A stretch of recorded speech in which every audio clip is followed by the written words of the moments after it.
Hello guys, आज हम देखेंगे आर डी शर्मा के बुक से एक्सरसाइज 4.5 का क्वेश्चन नंबर 6 का पहला वाला क्वेश्चन। यह क्लास 10 का सिलेबस है।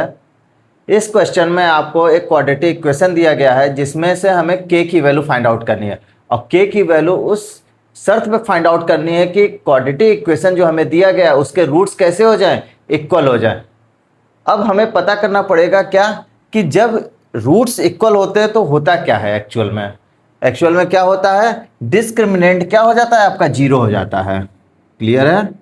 जब, या मैं ऐसे भी कह सकता हूं, किसी भी क्वाड्रेटिक इक्वेशन का जब डिस्क्रिमिनेंट जीरो होता है तो उसके रूट्स कैसे हो जाते हैं, इक्वल हो जाते हैं। क्लियर है? डिस्क्रिमिनेंट का फॉर्मूला क्या होता है, B square minus 4ac equals to zero. ऐसा क्यों होता है? बहुत सरल है। जब भी कोई क्वाड्रेटिक इक्वेशन दिया रहता है तो उसे हम दो तरीके से सॉल्व करते हैं, या तो उसको फैक्टराइजेशन मेथड से सॉल्व करते हैं, या तो हम क्या करते हैं, उसको डायरेक्ट श्रीधाराचार के फॉर्मूले में रख करके ए बी सी की वैल्यू रूट्स निकाल लेते हैं। तो फॉर्मूला क्या है श्रीधाराचार का, सूत्र का, x equals to minus b plus minus under root में b square minus 4ac upon में 2a। क्लियर है? अब यहां से देखिए दो रूट्स निकल के आते हैं, एक बार हम लोग प्लस ले लेते हैं, एक बार माइनस ले लेते हैं। जब पहला रूट क्या आया, एक बार प्लस ले लिया हमने, हमारे पास ये निकल के आया। और जब सेकेंड रूट लेंगे तो हम क्या ले लेंगे, यहाँ पे माइनस का क्या ले लेंगे, under root B square minus 4ac upon में 2a ले लेंगे। क्लियर है? अब हमने क्या कहा, जब डिस्क्रिमिनेंट जीरो हो जाएगा तो हमारे रूट्स कैसे हो जाते हैं, इक्वल हो जाते हैं। कैसे हो जाते हैं ये हम यहाँ से पता कर सकते हैं। ये देखिए यही तो है डिस्क्रिमिनेंट, यही है ना, बी स्क्वायर माइनस 4ac। देखिए बी स्क्वायर माइनस 4ac, इसी को हम बराबर जीरो के बात कर रहे थे। अगर मैं इसको जीरो कर दूं तो देखिए क्या निकलेगा, ये हट गया पूरा, बचा क्या, माइनस बी अपॉन में 2a। और इस वाले से भी हमने क्या किया, इसको हटा दिया। जब इसको हटा देंगे तो बचेगा क्या, देखिए माइनस बी अपॉन 2a बचेगा। देखा आपने, जैसे ही हमने डिस्क्रिमिनेंट या बी स्क्वायर माइनस 4ac को जीरो किया, दोनों ही रूट्स कैसे हो गए, देखिए सेम हो गए, minus B upon 2a minus B upon 2a। Clear है? इसका मतलब आप ये कह सकते हैं कि डिस्क्रिमिनेंट को जीरो करते ही किसी भी क्वाड्रेटिक इक्वेशन के रूट्स कैसे हो जाएंगे, जीरो, इक्वल्स हो जाएंगे, सॉरी। अब यहां से हमें इक्वल रूट इसके दिया हुआ है कि इसके रूट्स कैसे हैं, इक्वल है। जब रूट्स इक्वल होंगे तो हमें बहुत अच्छे से पता है, क्या पता है, कि इसका डिस्क्रिमिनेंट 100% जीरो होगा ही होगा। तो मैं इसका डिस्क्रिमिनेंट जीरो करते हैं हम लोग। तो पहले इक्वेशन लिखते हैं, क्या है, 3k plus 1 X square plus 2k plus 1 X plus 1 equal to zero. यहां से हम क्या करेंगे, क्वाड्रेटिक इक्वेशन को हम इस तरह से भी लिख सकते हैं, एक्स स्क्वायर प्लस का बी एक्स प्लस का सी इक्वल टू जीरो। ये भी एक क्वाड्रेटिक इक्वेशन है, ठीक है, ये एक फॉर्म होता है क्वाड्रेटिक इक्वेशन का। तो यहां से हम क्या करेंगे, ए की वैल्यू निकालेंगे। ए की वैल्यू क्या है, यहां से कंपेयर कराने पे 3k प्लस 1, देखिए एक्स के साथ बी है, एक्स के साथ ये लगा हुआ है, तो ये बी की वैल्यू हो गई 2k प्लस 1 एंड सी की वैल्यू 1। अब हम क्या कहेंगे, if roots are equal then discriminant क्या हो जाएगा आपका, जीरो हो जाएगा। मतलब बी स्क्वायर माइनस 4ac की वैल्यू क्या हो गई, जीरो हो गई। अब यहां से बी स्क्वायर बी की वैल्यू रख देंगे, बी की वैल्यू 2k प्लस 1 है, 2k प्लस 1 का होल स्क्वायर कर देंगे, minus 4ac, 4 into a into c, minus 4 into 3k plus 1 into c. A की वैल्यू देखिए 3k प्लस 1 है और सी की वैल्यू 1 है, इक्वल्स टू ये क्या हो जाएगा, जीरो हो जाएगा। अब इसको ओपन करते हैं तो ये क्या हो जाएगा, 4k प्लस 1 का होल स्क्वायर, k प्लस 1 का होल स्क्वायर क्या होता है, k स्क्वायर प्लस का 1 प्लस का 2k माइनस 4 3k प्लस 1। देखिए दोनों में 4 कॉमन है, तो यहां से क्या बचा, k स्क्वायर प्लस 1 प्लस का 2k माइनस का 3k माइनस का 1। अब ये 4 जीरो के अपॉन में चला जाएगा, मतलब डिनोमिनेटर में चला जाएगा। डिनोमिनेटर में आपको पता है 0/4 की वैल्यू क्या होती है, 0 ही होता है। तो के square 2k minus 3k minus का k और 1 1 क्या हो गया, कट गया ये दोनों, तो इक्वल्स टू 0। तो यहां से देखिए k की वैल्यू हम क्या निकलेगा, k कॉमन लेंगे तो k -1। अब आपको पता है जब दो नंबर का मल्टीपल 0 होता है तो क्या होता है, आपको बहुत अच्छे से पता है।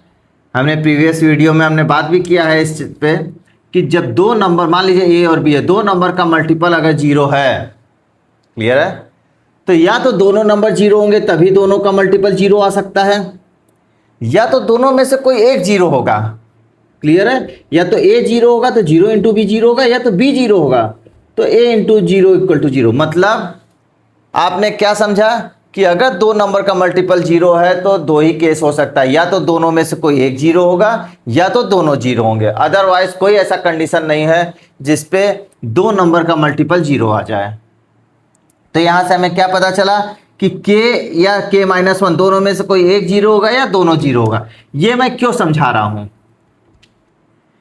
अच्छा ये मैंने समझाया, ये क्यों समझाया मैंने, ये इसलिए समझाया कि आपको पता है जब यहाँ पे आ जाता है तो हम लोग क्या कर देते हैं, पहले k की वैल्यू को 0 कर देते हैं और फिर दूसरे वाले में k -1 की वैल्यू को 0 करके k की वैल्यू 1 फाइंड आउट कर देते हैं।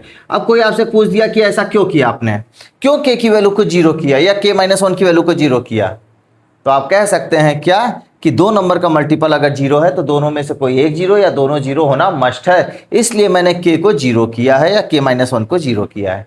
क्लियर है। तो यहां से क्या आंसर आया, k की वैल्यू 0 और 1 निकल के आया। क्लियर है, मतलब k की वैल्यू 0 और 1 पे इसके रूट्स कैसे हो जाएंगे, इक्वल हो जाएंगे। क्लियर है, तो हम निकालते हैं इसके रूट्स। कहा इसके रूट्स भी निकालिए, तो पहले k की वैल्यू 0 पे इसके रूट्स निकालेंगे और फिर k इक्वल टू 1 पे इसका रूट्स निकालेंगे, देखेंगे क्या आता है।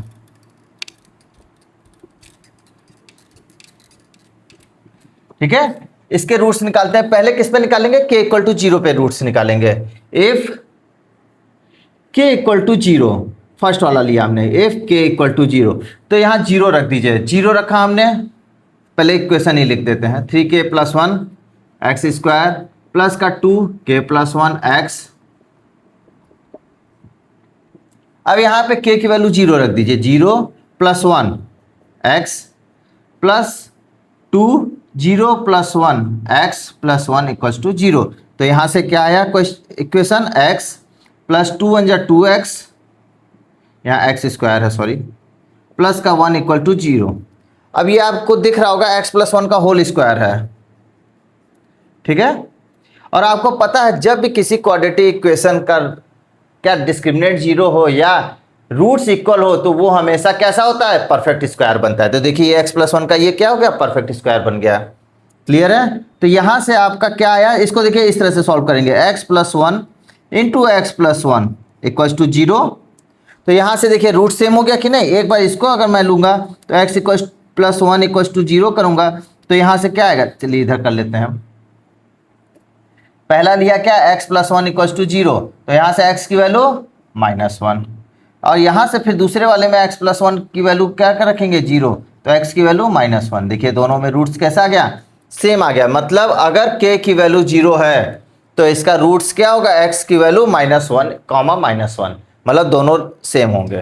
क्लियर है, अब हम निकालेंगे इफ k = 1, k = 1 पे रूट्स इसके क्या होंगे, तो हम इक्वेशन लिखेंगे, उसमें k की वैल्यू रखेंगे और फिर वहां से रूट्स निकालेंगे हम। तो इक्वेशन क्या है, 3k + 1 x² plus 2k + 1 x + 1 = अब k की वैल्यू यहाँ पे 1 पुट कर देते हैं। ठीक है, तो 3 × 1 = 3, 3 × 1 + 1 x² प्लस का 2 1 + 1 x + 1 = 0। तो यहाँ से 3 × 1 = 3 + 1 4x² हो गया और 2 × 2 = 4x प्लस का 1 = 0। अब देखिए यहाँ पे क्या है, 4 × 1, क्लियर है, 4 × 1 = क्या हो गया आपका, 4 हो गया। अब यहाँ पे इसको इस तरह से करना है, हमें इसको इस तरह से फैक्टराइजेशन करना है कि ऐड करने पे 4 आए और मल्टीप्लाई करने पे 4 आए। तो देखिए 2 इंटू 2 को ऐड करेंगे तो क्या आएगा 4 आएगा और मल्टीप्लाई करने पे देखिए 4 आ गया। क्लियर है? तो यहां पे क्या आया 4x स्क्वायर प्लस का 2x प्लस का 2x प्लस का 1 इक्वल टू 0।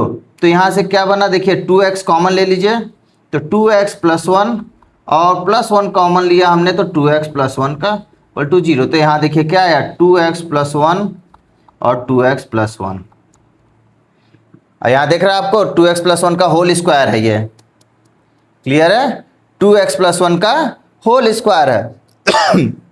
हमने क्या बात किया था, जब भी रूट्स इक्वल होगा तो क्वाड्रेटिक इक्वेशन कैसा होगा, वो परफेक्ट स्क्वायर होगा किसी न किसी का। क्लियर है? जो भी क्वाड्रेटिक इक्वेशन के रूट्स इक्वल होंगे वो किसी न किसी का परफेक्ट स्क्वायर होगा ही होगा, कंफर्म है।